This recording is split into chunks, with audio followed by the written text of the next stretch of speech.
Hey everybody, welcome to One of One Customs Building Help with Ben.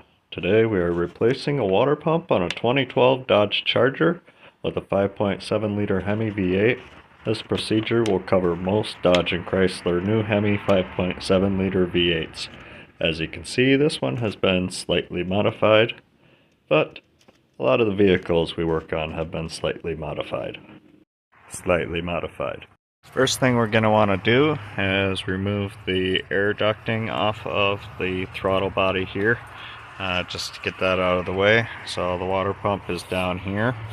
So removing the air ducting boot from the throttle body, we have one wire connector here, which is covered up with electrical tape. Luckily I kind of know how these work. Hey, I guess we can just pull that sensor right out there. That works on this. And then we have a breather hose going up to it there as well. And one clamp there. And then another clamp right down. Alright, now you can see we got that out of the way. So next step is we're going to remove the serpentine belt. And you can see there's the tensioner pulley right down there. You need a, say, 3/8 ratchet to go into the hole on the tensioner. And then we are going to turn that clockwise in order to relieve the tension on the belt and remove the belt. Alright, so now that we got the belt loose here, we can go ahead and remove that, and then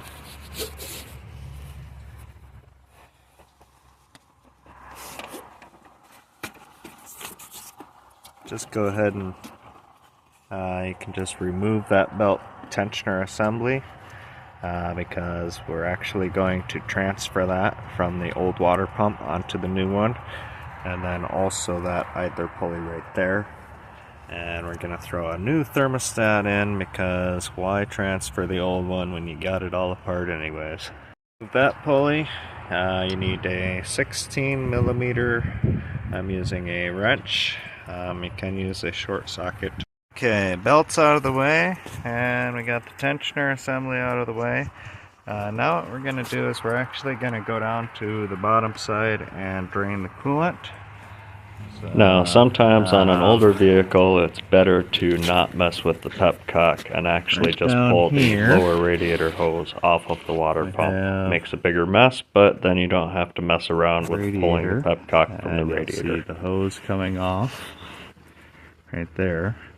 So, and then right where that hose meets up right there on the back side is the pepcock. And so you put a bucket right underneath this hose here, get your arm up behind here and turn it. So it turns out on this one, the pepcock wouldn't just drain until I had it all the way pulled out. So you might have to give it a little pulling and a little twisting to get it out of there. Next we're going to remove the two water hoses from our thermostat housing there, and then also we're going to remove the bolt for this water pipe going in there and that electrical connector there. Now that is a safety connector, so you have to first pull back the little plastic tab that keeps everything connected. And sometimes they don't disconnect so easily and require a little screwdriver. So you can take a tiny little screwdriver and just pry up there a little bit. That'll come. Alright, so we got both of those hoses off. Now I'm just going to remove that pulley there with the one bolt there in order to grant better access to this radiator hose right there. Okay, so now we got that pulley out of the way, so we're going to get the clamp off of that hose down there. That can be a little tight one to get to, So it's good to have one of these. This is a spring clamp tool. You can get right in there with it and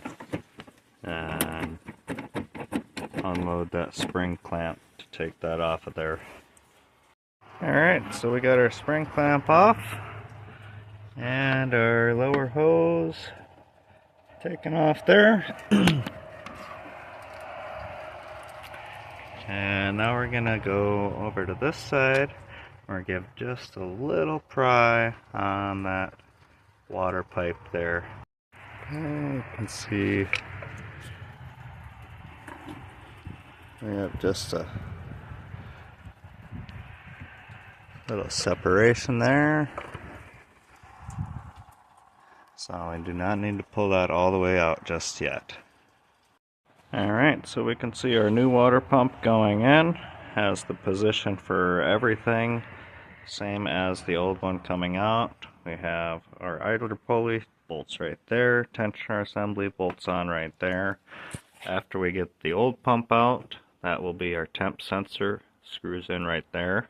We'll thread seal that going in, and then our brand new thermostat we'll put in over here, and of course our lower radiator hose there, and then our water pipe will plug in right there. Also, we can see the position of our bolt holes, which makes it so that we're sure we haven't missed anything taking it out.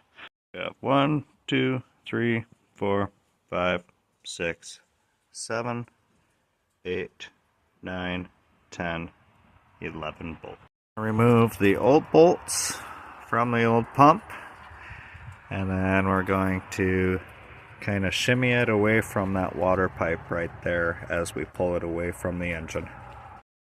And that'll be 10 of the bolts will be a 13mm head, and that center bolt will be a 15mm. So what I do is I'll loosen all of the bolts just a little bit, including the center bolt here, and then I'll take all the other bolts out around it and leave the center one to let it hang, and then take that one out last, and then you can kind of shimmy the pump off of it.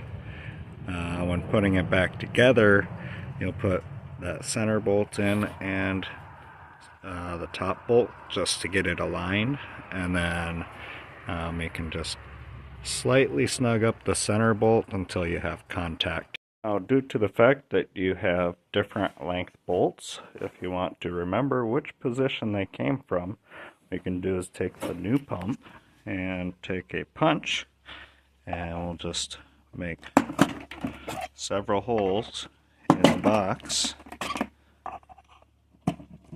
where the bolt holes are, and then when we take the bolts out of our water pump, we'll simply put them into the bolts, or into the holes that we made here, so it'll be easier to remember exactly where they came from.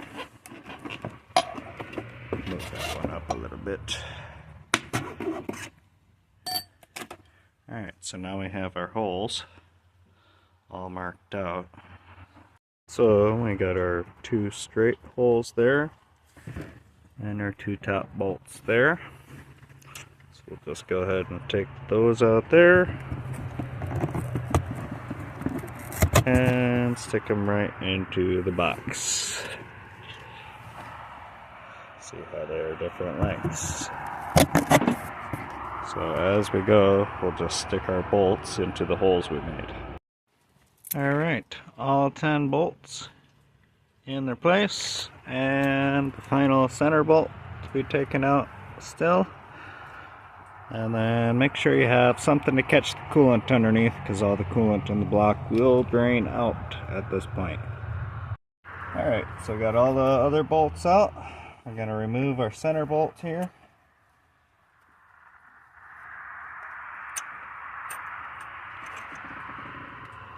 And then we're going to pull the pump forward and just shimmy it off of this pipe here.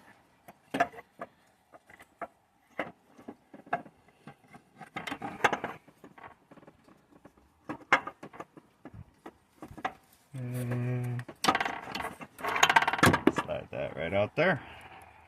Alright, so we got the pump out. Now we're gonna take the thermostat housing and swap that over to the new pump. Actually, we'll probably install the new pump first and then swap that over. And then we're also going to take out that temperature sensor there, clean it up and put new thread tape on it, and then install that into the new water pump. Okay, now that we have our water pump removed, we are going to clean the block surface. All of this right here all needs to be almost mirror-like finish for the new gasket to seal on it. Now there is corrosion, a little bit of corrosion on most aluminum, so if you want you can use a sealer also with the water pump. I will actually use one of those myself, but the first step is to get that all cleaned up. I like to use a Scotch-Brite scrub pad used for body work, the purple, and I use a little bit of brake clean. Make sure to wear gloves to protect your hands from the brake clean, and I spray it onto the scrub pad, and then I tear a piece off and I work it, just scrubbing a little bit at a time until I get all the gasket surface super clean. Throw a brake cleaner on there and just gets to scrubbing. Make sure you get all the gasket surface. Get all the corrosion away. Okay, so you can see here we have a situation. We got this all cleaned up, and if you look closely here, we have lots of pitting going on, and that's due to corrosion. Now, a lot of that pitting is actually right where gasket is going to seal. So in this situation, now I wouldn't normally recommend going this extreme, but we have two options. We can replace the timing cover, which requires quite a bit more work, or we can put a silicone sealant bead. I like to use the gray stuff. Put that around the outside of the rubber seal. So in order for this to seal correctly, that means we have to make sure this is completely dry and completely clean. So to start, you'll have to take compressed air and blow out each one of the water jackets to get it to stay dry enough to be able to clean that. You're going to want to use brake clean and some towels to get in those little pits there to get them as clean as you can. And then we'll silicone seal on the actual water pump itself. Okay, before putting on the new water pump, you're gonna want to go ahead and replace this O-ring here. I have some around. Sometimes the water pump comes with it. I'm going to put one of mine on there. My pump did not come with them, but you can usually find something comparable at the hardware store. And then I'm also going to silicone seal that and clean this up real good.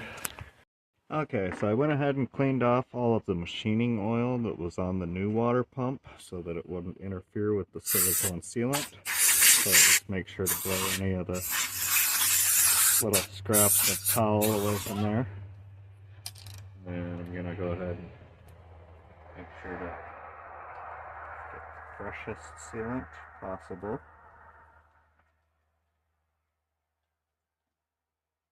Going to seal all the way around the outside and a little bit on the inside.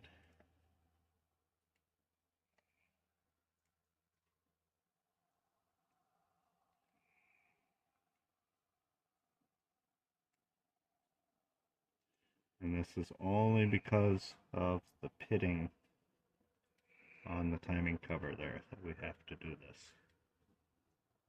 For this application, we'll be using Permatex Ultra Gray, which is better for vibration and high temperatures. Alright, and we're going to go ahead and silicone around our new O-ring on this water pipe here, just to make sure that it seals completely.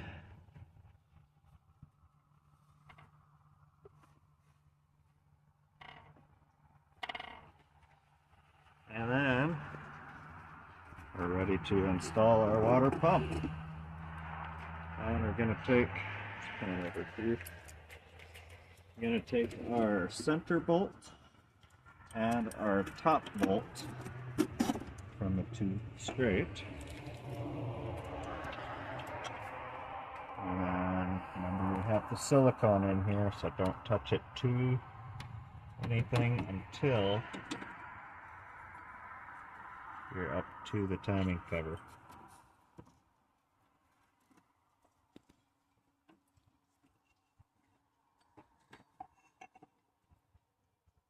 And then go ahead, sneak that right into there with the water pipe. And we'll put our center bolt in.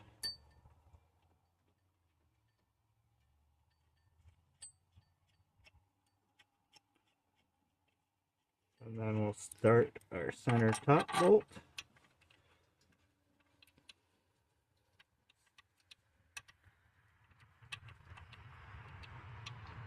And that will keep everything pretty aligned there. So now we can start putting in the rest of our bolts. And then we'll snug up that center one after we have the other one started. And then we'll work on a cross pattern of just getting them snug. And then we'll go back and we'll retighten them down. We don't want to over torque them. If you're not used to torquing things down, then definitely get a torque spec and make sure to adhere to the torque spec. Okay, so with the gray silicone, we've given it 24 hours to dry. That's how you're going to be sure to get the best seal. So you can see we got our water pipe in there. And now we're going to connect our lower radiator hose. Going to use a new hose clamp. And then we're actually going to prime the block by pouring coolant into the thermostat hole on the water pump. That'll give us the quickest bleeding of the cooling system afterwards. I'll show you that in just a moment. Alright, so we got that lower hose on there. Now make sure that your clamp is in a position where you can get a screwdriver onto it, but then also it's not going to interfere with the belt at all. And we're going to remove the old temperature sensor. So screw that out, we'll clean up the threads, and then we're going to remove the thermostat housing right there. Okay, so apparently these sensors can be stuck in there very good sometimes. Sometimes if you're using an open-ended wrench, you can strip the sensor. So 6-sided socket, definitely a better option for removing that sensor. Alright, so we got our thermostat housing off the water pump and all cleaned up. And we've got our temp sensor. I'm going to go ahead and throw a couple of layers of thread tape on there.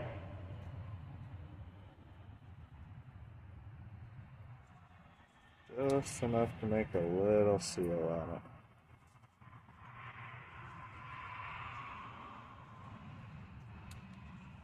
And we're going to go ahead and throw that into the new water pump. And go ahead and thread that in there. Now when you thread it, make sure to use the metal nut, not the plastic connector. You don't want to break the sensor.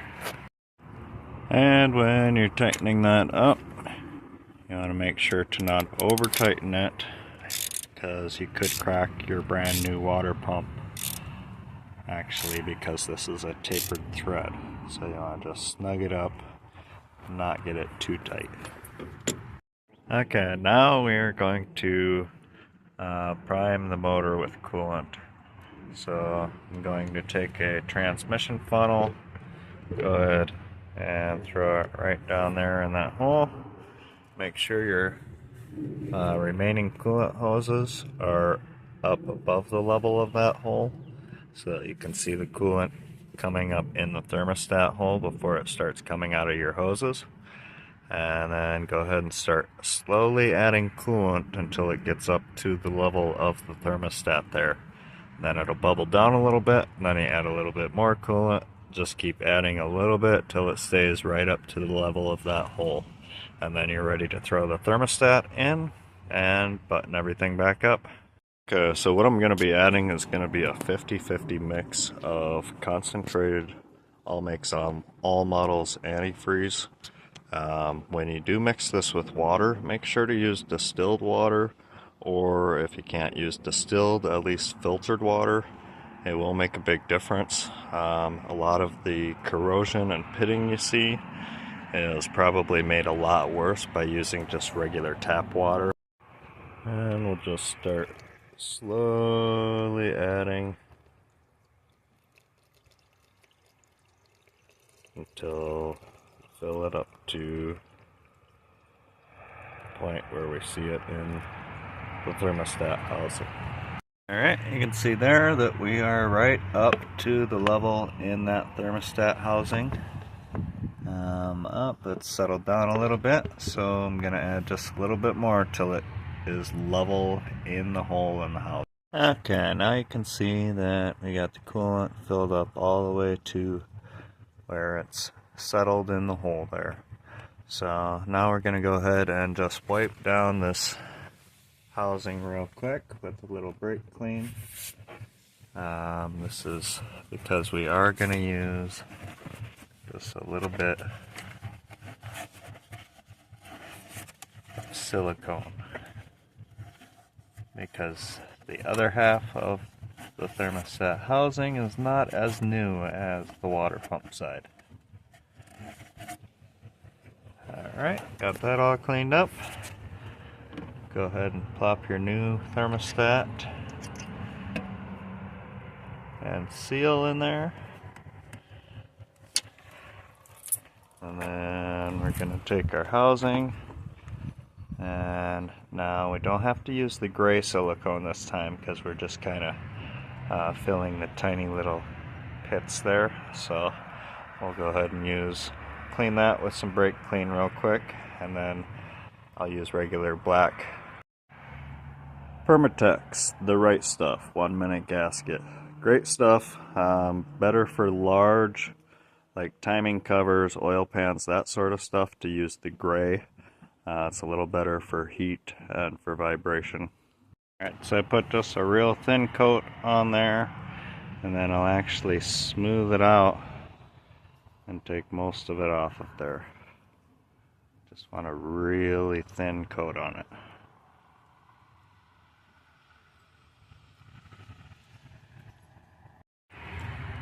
Then go ahead and install that water pipe outlet down onto your new water pump.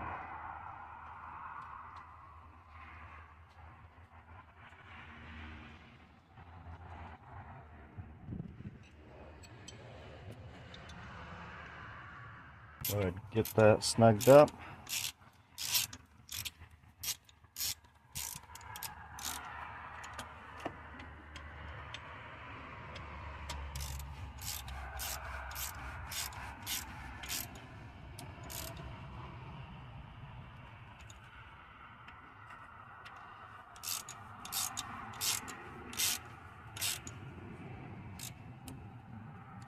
And then we'll go ahead and throw our hoses back on.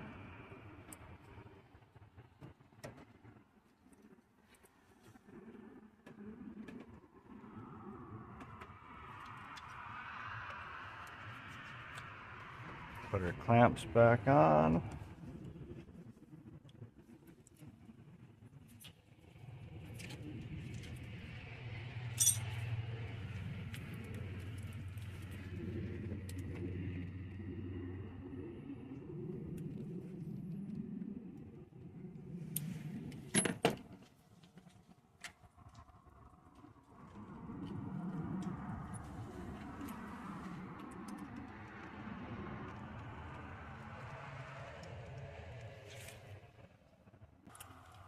Put our belt tensioner assembly back on. And our idler pulley back on. Okay, so now you're like, oh, I got the tensioner and the idler pulley back on. Oh, I just gotta throw the belt back on, slap it together, and I'm done. Well, you would be wrong. We've got a problem. All that coolant from the water pump that was leaking is now all over every single one of these pulleys. And we're about to throw a new belt on there. That new belt will then pick up all that coolant and start squeaking about a week after you put it on as the coolant soaks into the belt.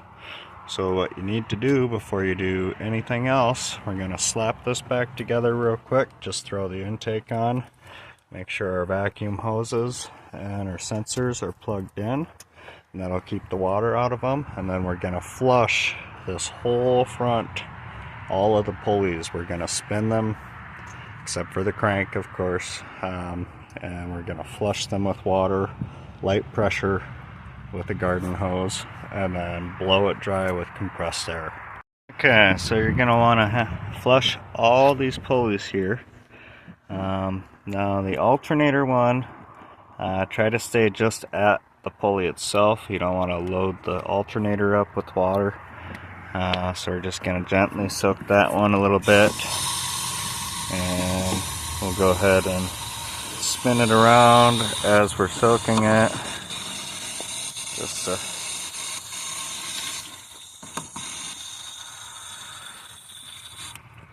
Just a little bit. You don't want to spin that alternator too much either when you're soaking it with water. And then just flush out the rest of the pulleys. All the front area here. Get all that coolant off. Try to not spray directly on the sensors.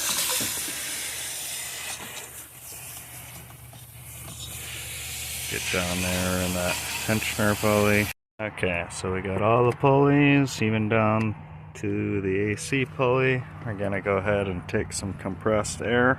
If you don't have compressed air, it'd be good to get a fan on it maybe. Get it dried out before you throw the belt on it.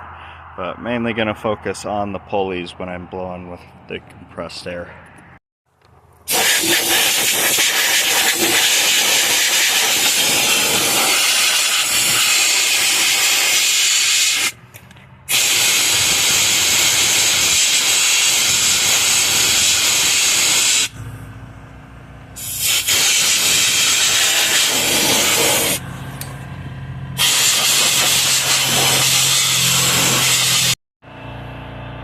Okay, now we got the pulleys all cleaned up. Now we can go back and remove that again in order to get the belt put back on. So I skipped this step here, but kind of touched on it. So we plugged in the connectors in order to keep them dry. The one on the temp sensor, we'll leave that plugged in, but you'll have to pull the mass airflow back out again in order to remove this pipe again. Okay, now that's back out of the way. We'll go ahead and put our brand new belt back on.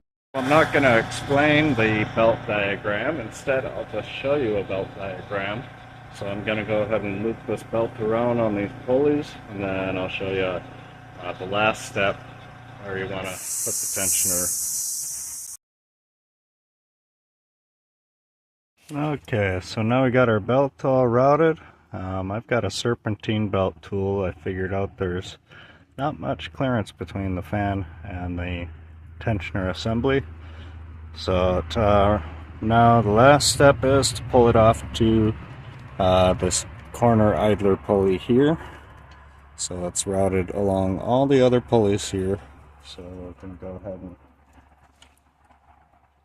pull that right onto there, and slowly increase the tension, checking all your belts to make sure everything is in line. And we are. Belt is on. Now we can finish putting it back together and fill it back up with coolant the rest of the way. Alright, everything hooked back up. All the clamps tight, sensors in. And go ahead and fill our coolant up now. Now you want to fill it up to right at the top of the cold fill range, and then we'll go ahead and fire it up. And since we kind of primed the block, we'll just wait for the thermostat to open, watch the temperature, wait for the fans to kick on, and then once the fans kick on and the temperature's stable, we are good to go. Okay, now you can see we have it filled right up to that maximum cold line there. And so we're gonna go ahead and throw the radiator cap or the expansion tank cap back on there tight, and we're gonna go ahead and run it for a little bit to warm it up. All of the air in the system should settle back into that expansion tank. So we'll run it, get it up to temp, make sure the fans pop on, and then we'll let it cool all the way back down before we check our final coolant level. Fire it up here. And then we're waiting for that temp gauge to get right up to the center there. Just ignore that tire pressure sensor. And make sure everything looks good in the belt system. Alright, so we got our temp gauge is right up to the center now. And we've got our fans kicked on.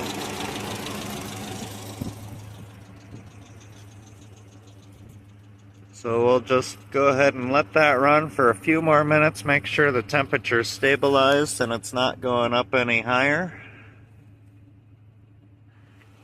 So we've had it running for about 20 minutes now. Temperature is stabilized just above that halfway notch there.